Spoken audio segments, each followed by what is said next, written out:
The Songmaker, a poem by Kingsley Fairbridge.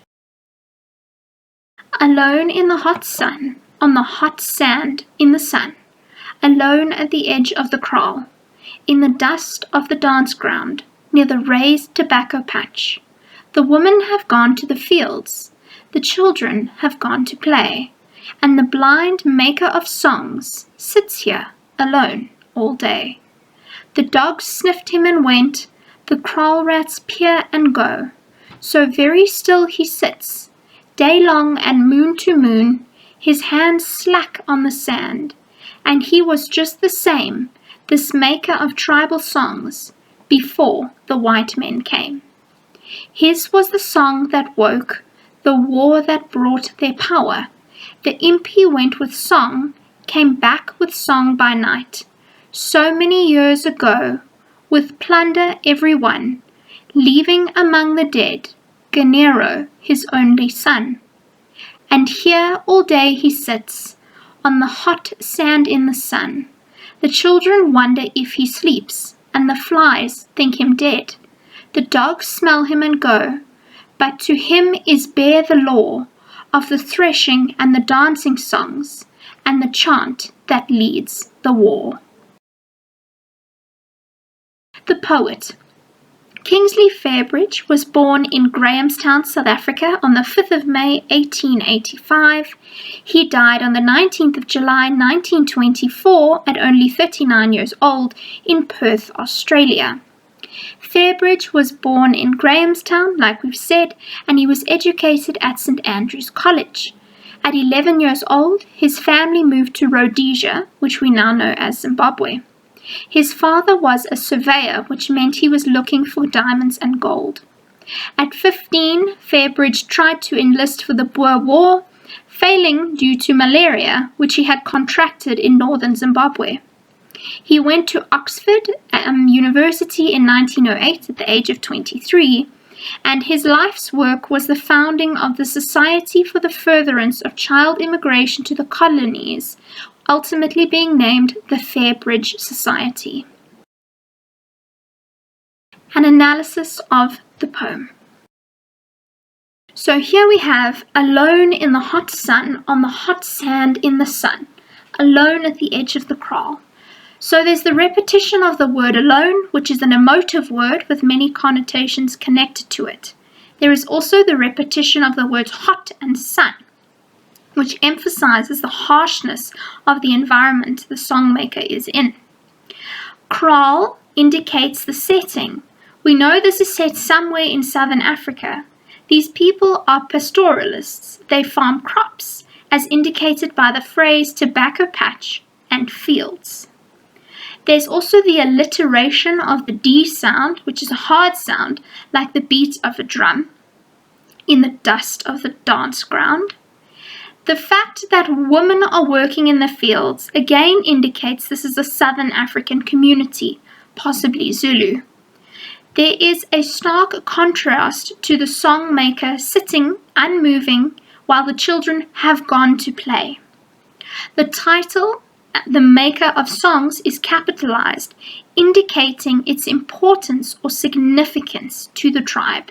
And again, the stanza ends with a repetition of the word alone. The dogs sniffed him and went, the kraal rats peer and go, so very still he sits. So the movement of the dogs and the kraal rats are contrasted by the stillness of this old man, the songmaker. Then it talks about day long and moon to moon. So moon to moon may suggest the way in which the tribe measures time. As we know, the moon cycles through its phases in a month. And also day long shows the time and for how long the songmaker has been sitting here.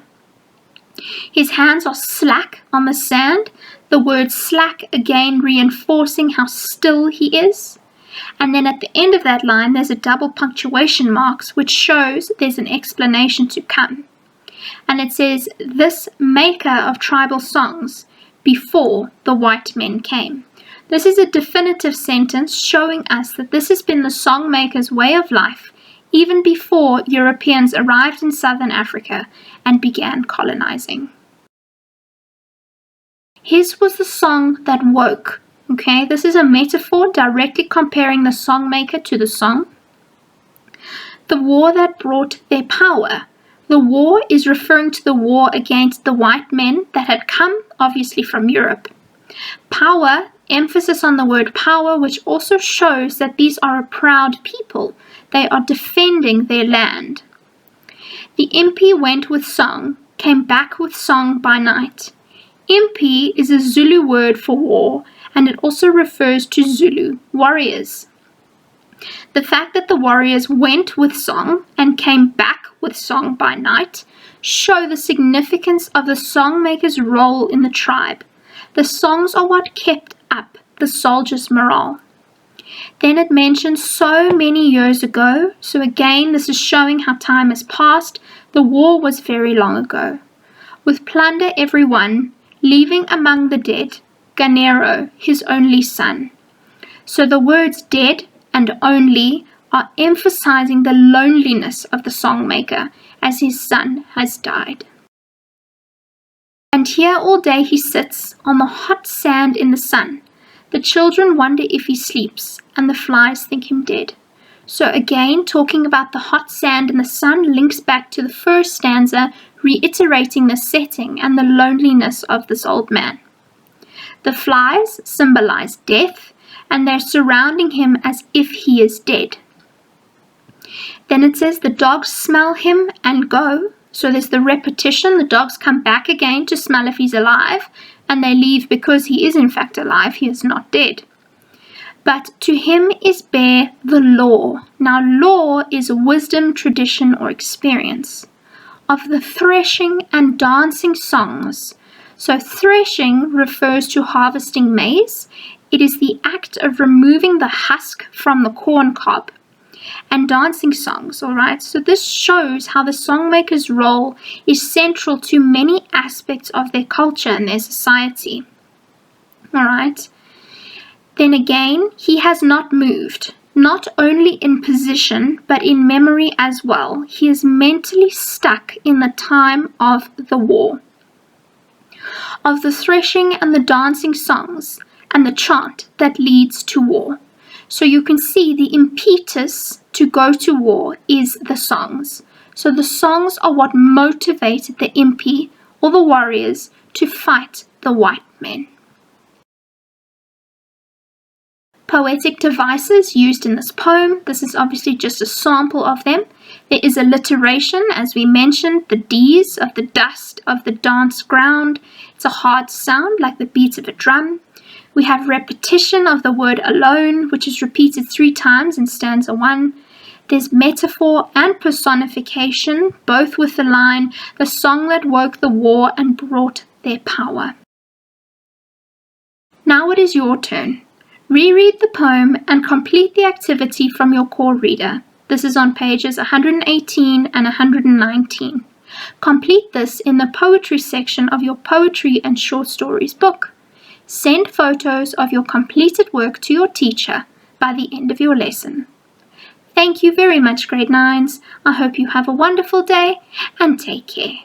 Bye-bye.